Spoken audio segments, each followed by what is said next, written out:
Salam alaikum wa rahmatullahi wa barakatuh. Bienvenue à vous dans cette vidéo. Alors là, vous êtes sur la chaîne pour les doués d'intelligence. Donc vous allez avoir une partie de la vidéo. La vidéo est beaucoup plus longue que celle que vous allez voir ici sur le compte pour les doués d'intelligence.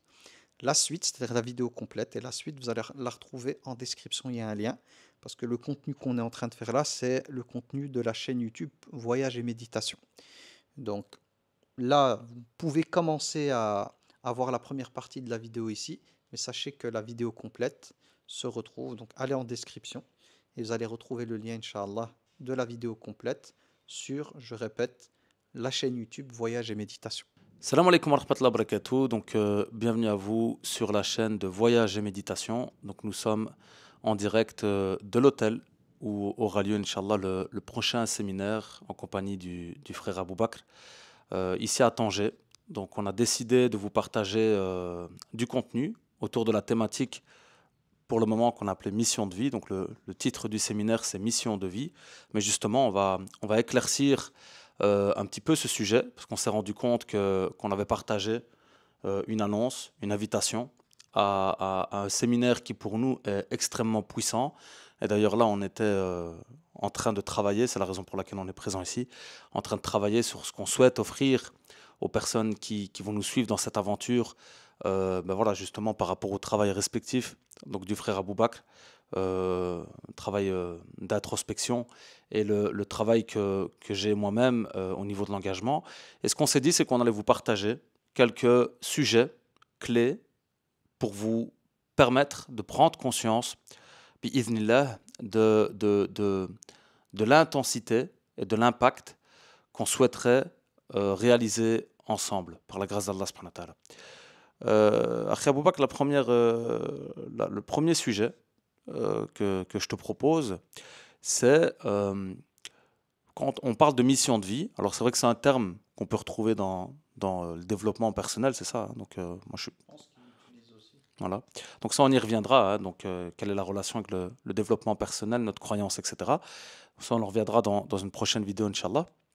Mais la première question qu'on pourrait se poser, c'est qu'est-ce qu'on entend par mission de vie et pourquoi est-ce qu'aujourd'hui, à ton avis, tant de personnes passent à côté finalement de leur mission de vie, tout simplement déjà parce qu'elles ne savent pas. Donc elle, c'est il et elle, hein, donc l'homme avec un grand H ne sait pas qu'il a une mission de vie, que tu vois ce que je veux dire. Donc pourquoi est-ce que tant de monde passe à côté justement de ce but dans la vie? Bismillah ar-Rahman ar-Rahim, wa salatu wa salamu ala ashrafil anbiya'i wal mursalin, sayyidina wa nabiyyina Muhammad wa ala alihi wa sahbihi ajma'in. Alors la première chose par laquelle j'ai envie d'introduire le sujet, c'est qu'effectivement, parce que tu l'as dit en introduction, et c'est bien de faire la différence, c'est que c'est un concept qu'on retrouve aussi dans le développement personnel. Et ce que nos auditeurs doivent savoir, c'est que nous, on ne se positionne pas du tout dans le développement personnel. C'est-à-dire que le terme mission de vie, c'est un terme qui a été, on va dire, que c'est accaparé. On peut parler, on peut utiliser ce terme-là, le développement personnel, mais ça préexiste, nous, en tant que musulmans. Quand on parle de mission de vie, c'est pourquoi on a été créé, en fait. Quelle est notre mission sur Terre?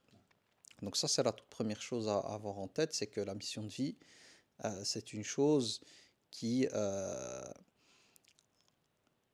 laquelle est amené à penser n'importe quel être humain quand il est dans la quête de sens. Pourquoi je suis là, c'est quoi ma vie, qui je suis, etc., etc.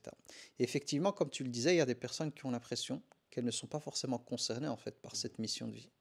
Pourquoi? Parce que depuis qu'elles sont petites, elles sont conditionnées avec des espèces d'automatismes, hein, une espèce de pilotage automatique et une ligne droite de pour réussir ma vie, c'est faire des études, c'est travailler, Un c'est de gagner le max conditionnement, d'argent. Voilà, exactement. C'est me marier, c'est avoir des enfants et espérer avoir une bonne retraite et passer, voilà, plus le plus rapidement possible pour certains, avoir une liberté financière et me la couler douce. C'est pas ça la mission de vie. Là, c'est passer à côté de sa mission de vie. Et donc, j'ai envie de dire, justement, ici en présentiel, on est en train de travailler sur un programme, réfléchir dessus, c'est comment, justement, permettre aux personnes d'y voir clair, en fait. C'est quoi cette mission de vie? En quoi c'est lié à notre spiritualité? Et en quoi ça concerne monsieur et madame tout le monde? Peu importe le projet dans lequel la personne elle se projette, peu importe sa situation, la mission de vie, c'est quelque chose qui est censé concerner chaque personne. Encore plus qu'on est croyant. Surtout lorsqu'on est croyant. C'est-à-dire qu'à partir du moment où on croit que cette vie sur Terre n'est qu'une étape et qu'on aura des comptes à rendre. Nous, les croyants, nous croyons au fait qu'il y a un jour qu'on appelle le jour du jugement dernier, on aura des comptes à rendre. Ben, j'ai intérêt à me poser la question de pourquoi on m'a créé en fait, pourquoi je suis sur terre, qu'est-ce que mon Seigneur attend de moi, voilà, c'est quoi la mission qu'il m'a confiée, etc., etc. Donc pour moi, cette question-là, elle est capitale, elle est essentielle.